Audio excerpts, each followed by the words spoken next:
Today we turn to art that explores identity. Contemporary artists often use art as a way to explore the underlying power structures that shape our lives and our societies.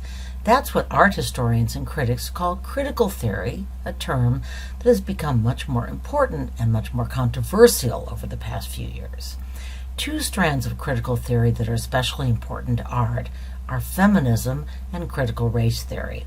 I'm going to turn to feminism in a later lecture, although feminism will come up when we look at Faith Ringold. Her work in particular raises the question of whether traditional female art, such as textile weaving or quilting, is inappropriately labeled craft rather than art precisely because it's made by women.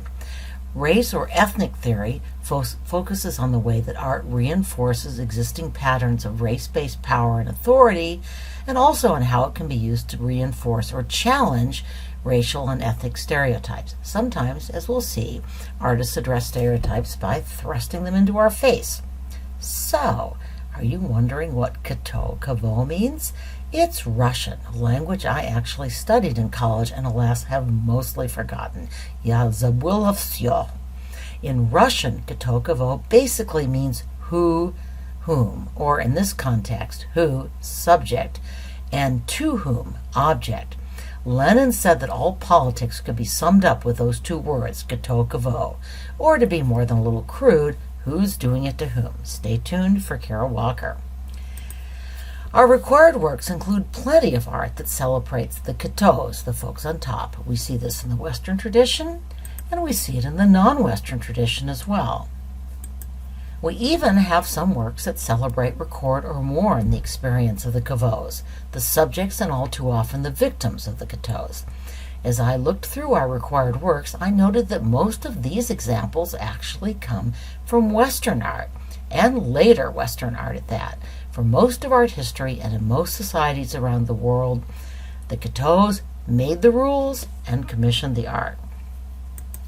On to our required works. But let me just note that it understates both the complexity of these works and the talent of these artists to categorize these solely as works that explore racial and ethnic identity. I'm just looking for a common theme that I can organize class days around, and this one seemed to make sense. We've talked about this multimedia work before, and the points it makes aren't hard to figure out, so this will be a quick review. Let me just share a few things I learned when I did some further research. The artist's first name comes from the French word for yellow, jaune, from her French Cree ancestry. Her middle name, Quick-to-See, was given to her by her Shoshone grandmother as a sign of her ability to grasp things readily. She grew up on the Flathead Reservation in Montana and traveled around the Pacific Northwest and California with her father, who was a horse trader. So let's watch a quick video clip of a Smithsonian interview with the artist, which will also show you some of her other work. Here's another work by the same artist. Think attribution question. What elements does this work share with trade? Well, we see a combination of words and text. We'll see a lot of that in this unit. An underlayer of newspaper articles pasted on in a collage, and textual as well as visual references to Native American creation stories. Also, both works are painterly. That is, the brushstrokes and painting technique is obvious. Far from disguising her media and her techniques, the artist highlights them. So just a few questions to ponder and discuss if you have time. What do you think is the likely meaning of the canoe? What are the multiple meanings of dripping red paint? What is the subject of the stories that appear in the underlying newsprint? And finally, do you remember the term for this kind of mixed media work, which includes dangling objects? That one I'll answer. It's a combine, which is especially associated with the artist Robert Rauschenberg, whom we saw briefly in my pop art lecture. He's dropped off the list, but it wouldn't surprise me to see this term drop back into the exam. Faith Ringold is an African-American artist who uses a traditional female art form, the quilt, to tell narratives about African-American women's lives, and to reinforce that women's crafts are in fact truly art. In the French collection, Faith Ringold creates an alter ego, Willa Marie Simone, a 16-year-old black girl who, quote, escaped the cotton fields of Georgia and the side streets of Harlem, unquote, in the 1920s, to live it up in Paris as an artist and a model. Here are some other works from the series. Let's listen to the artist herself describe these works. I hope you'll feel free to check out the rest of the video or to read the New York Times review of the French collection, which I didn't assign but really enjoyed, and I posted in the enrichment page on Canvas. I trust that you all recognize the painting in the center right above the jumping little girl. In fact, all three works are by Leonardo da Vinci and are now hanging in the Louvre. Here's an old AP question about another Faith Ringold work. I hope you have time to talk for a minute about how you would answer the question about the medium, that is, the story quilt. Our next artist takes stereotypes to a whole new level, more shocking and for some a lot more off-putting. Let's hear Kara Walker's own description of her artistic motivations and intentions. This is a trailer for a PBS show about her work. A longer segment, which also features required artist Kiki Smith, is up on Canvas, again on the enrichment page. Pay special attention to Kara Walker's unusual technique. Her works are black paper silhouettes cut out on hot glue gun to walls. An overhead projector flashes white light, colored light, and some images against the silhouettes. So what point do you think she's making by using this old technology, widely used in the 18th and 19th century in America before photography? Well, for many of her viewers, at least the ones of my ancient vintage, the overhead projector is reminiscent of school lectures delivered before PowerPoint ruled. She's teaching history, right? The overhead projector lends a kind of authority and official imprimatur to her work. What other purpose does the overhead projector serve? When the viewer walks in front of the projector, his or her silhouette joins the throng on the wall. This is our history too. I think we're supposed to ask, how are we portrayed? How do we want to be portrayed? How are we perhaps implicated in this history? Kara Walker also deliberately evokes a form of media entertainment that was very popular in the late 19th century, just before the age of motion pictures, the cyclorama. Circular or hexagonal spaces were covered with paintings. Sometimes a diorama of statues was placed in the foreground to provide additional realism. This 1883 photograph shows an artist painting a diorama depicting the Battle of Gettysburg. A portion of the painting appears below. The most popular cycloramas traveled from city to city to provide local entertainment, much like a modern movie. As the viewer stood in the center of the painting, there would often be music and a narrator telling the story that the event depicted. The silhouette was also a popular pre-photography art form. Basically, it offered a cheap but effective alternative to the portrait miniature, that is, a painted portrait miniature, and skilled specialist artists could cut a high-quality bust portrait, by far the most common style, in a matter of minutes. Again, photographs would largely drive out this art form. So why does the artist use 18th and 19th century technologies that have now pretty much disappeared? Why might that era be important to her? And why silhouettes? Kara Walker's own answer, we don't get that far in the video, is that a silhouette, quote, lends itself to the avoidance of the subject, not being able to look at it directly, unquote. I think it's a very interesting comment. But in fact, silhouettes do direct our look, often in disturbing ways, forcing us to confront our own racial stereotypes. So in these Kara Walker silhouettes, who is a black slave and who is a white master? How can you tell? What presuppositions do you bring to this?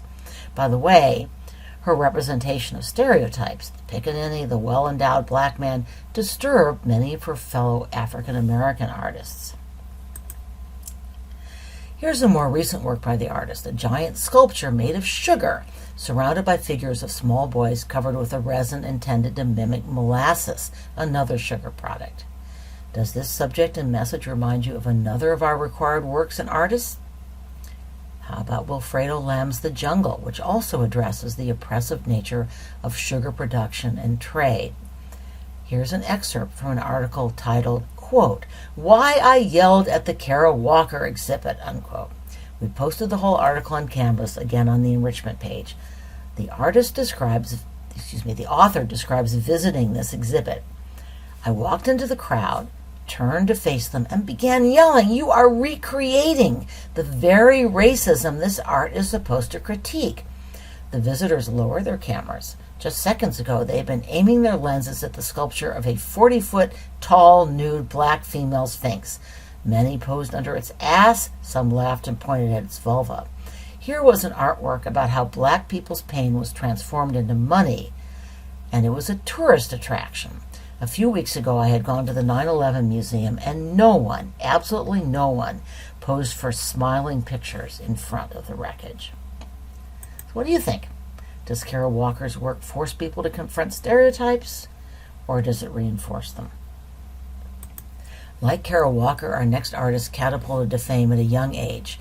Jean-Michel Basquiat was the son of black Caribbean immigrants who had achieved a modest middle-class lifestyle. He, in the best tradition of artists, rebelled against his parents' efforts at upward mobility. He ran away from home, lived on the streets, and embarked on a career as a graffiti artist.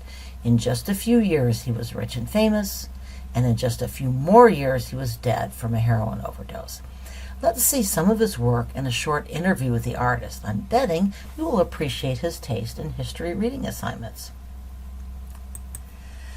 So here's an excerpt from a blog honoring the artist on what would have been his 51st birthday.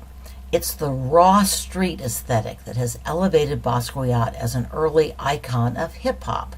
Like the art of sampling that is prevalent in rap music, Basquiat took separate elements and combined them to create a new, unique piece of work.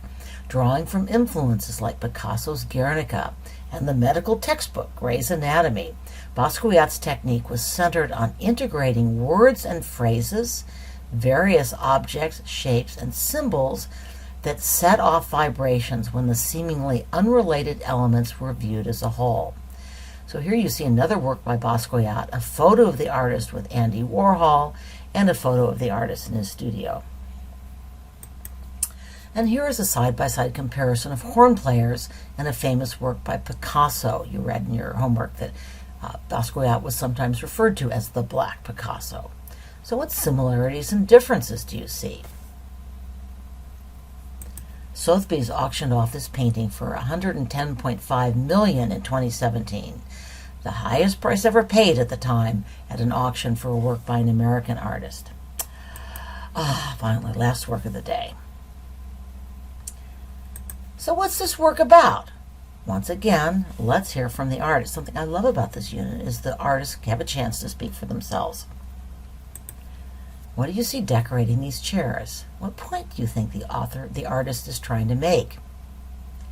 How is this artistic choice similar to, and how is it different from, the addition of sports memorabilia in Jaune Quick-to-See Smith's painting or mixed media trade?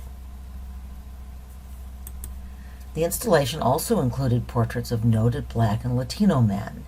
Perhaps the artist, I don't know why I keep saying authors of ours, the artist is saying that these may be better role models for a machismo culture. A lot of this is obviously about gender and about inappropriate machismo in Puerto Rican culture. In many ways, the most interesting element of this work, at least to me, is its original location. Our other artists displayed their work in big gallery shows that drew lots of crowds of rich white people, as our Kara Walker critic notes.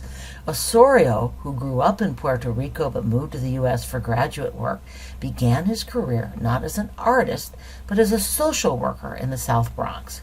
He continues to work collaboratively with members of a local Puerto Rican or Latino community as he conceives and constructs his projects. So frequently, he would show his installations in neighborhood storefronts before he exhibited them in museums and galleries. This installation in a Puerto Rican neighborhood in Hartford, Connecticut, actually included a barbershop, and barbers showed up to offer free haircuts. The artist also held workshops where residents could talk about local issues.